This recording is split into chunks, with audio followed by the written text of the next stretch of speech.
Hello everyone আপোনালোকক মোৰ channel জয় সংকিশনলৈ আকৌ এটা নতুন ৰেচিপিলৈ স্বাগতম।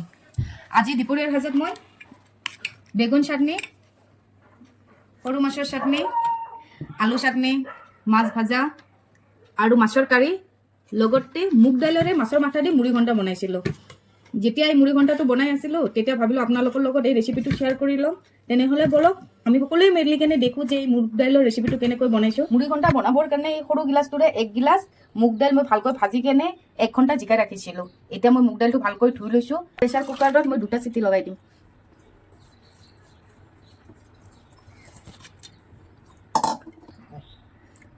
এই সৰু গিলাছৰে 2 গিলাছ পানী দি কেনে প্ৰেসাৰ কুকাৰত 2টা চিটি লগাম। কিতাবা এনেকুৱা হয় 2টা চিটিৰে আমাৰ মুগ দাইলটো সিজি নাযায়, লাগিলে পিছত আৰু মই 2টা বা 3টা চিটি লগাই লম।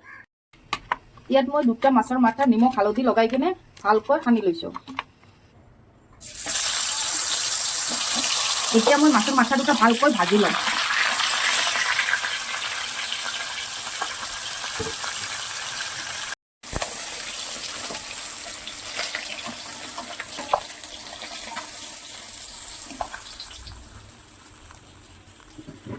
এতিয়া মই মাছ ভাজা তেলটোতে আৰু অলপমান তেল দি কেনে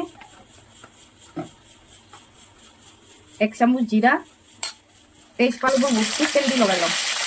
তাৰপিছত কাটি ৰখা সৰু সৰু পিঁয়াজ, কেঁচা জলকীয়া এইবোৰ ভালকৈ লাল হোৱালৈকে ভাজি লম।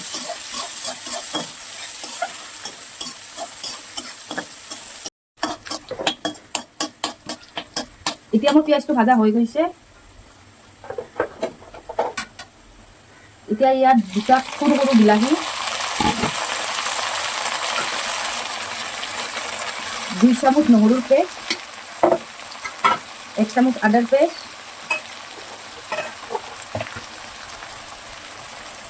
হালধিৰ গুড়ি 1 চামুচ, নিমখ আপোনালোকে নিজৰ হিচাপত দি ল'ব,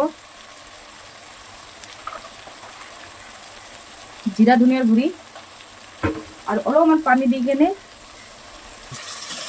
মছলাটো আমি ভালকৈ সিজাই ল'ম।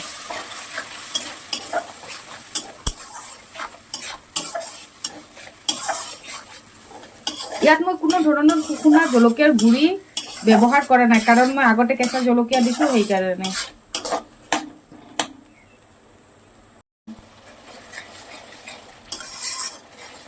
এতিয়া মোৰ মছলাটো ভালকৈ ভাজা হৈ গৈছে। দেখিছেনে বিলাহীবিলাকো ভালকৈ গলি গৈছে আৰু তেলবিলাকো ওপৰত আহি গৈছে। যেতিয়ালৈ মই মাছৰ মাথাটো ভাজি আছিলো বা মছলাটো ভাজি আছিলো তেতিয়ালৈ মই দাইলটো ভালকৈ বইল হৈ গৈছে। দেখিছেনে 2টা চিটিতে দালিটো কিমান ধুনীয়া হৈছে। এতিয়া মই এই দালিটো দি কেনে ভালকৈ আৰু 2 পৰা 3 মিনিট ভালকৈ ভাজি লম।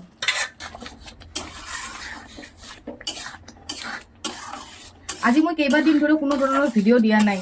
আপোনালোকে জানেনে কিহৰ কাৰণে? মোৰ গাটো ইমান এটা ভাল নাছিল, সেইকাৰণে মোক কোনো বস্তু বনাব ইচ্ছা যোৱা নাছিল, সেইকাৰণে দিয়া নাই। আজি এতিয়া বনাই আছো, ভাবিলো যে আপোনালোকৰ লগত এই মুগ দালিৰ ৰেচিপিটো শ্বেয়াৰ কৰি ল'ম।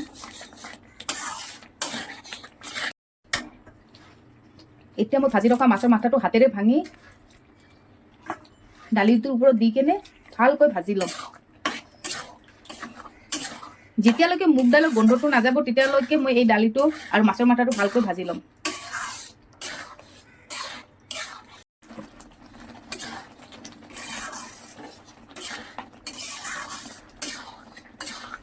এতিয়া মোৰ দালিটো ভালকৈ ভাজা হৈ গৈছে। ইয়াৰ ওপৰত পানী এড কৰি দিম। মই কিন্তু পানীটো প্ৰেসাৰ কুকাৰটো ধুই কেনে দিছো। আপোনালোকক যিমান পাতলা লাগে বা যিমান গাঢ়া লাগে সেই হিচাপত পানীটো এড কৰি দিব। এতিয়া মই মুড়ি ঘণ্টাটো ভালকৈ বলক আহিবলৈ দিম।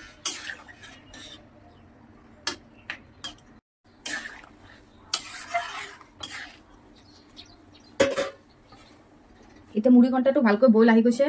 ইয়াৰ ওপৰৰ পৰা ধনিয়াৰ পাত, গৰম মছলা দি কেনে ভালকৈ মিলাই কেনে আৰু ভালকৈ বইল হ'বৰ কাৰণে দিম। আজি মই মুড়ি ঘণ্টাটো বহুত চিম্পুল বনাইছো, কিন্তু ইমান চিম্পুলৰ ভিতৰতো খাবলৈ যে ইমান ভাল লাগে। আপোনালোকে একবাৰ ঘৰত বনাই কেনে চাবচোন।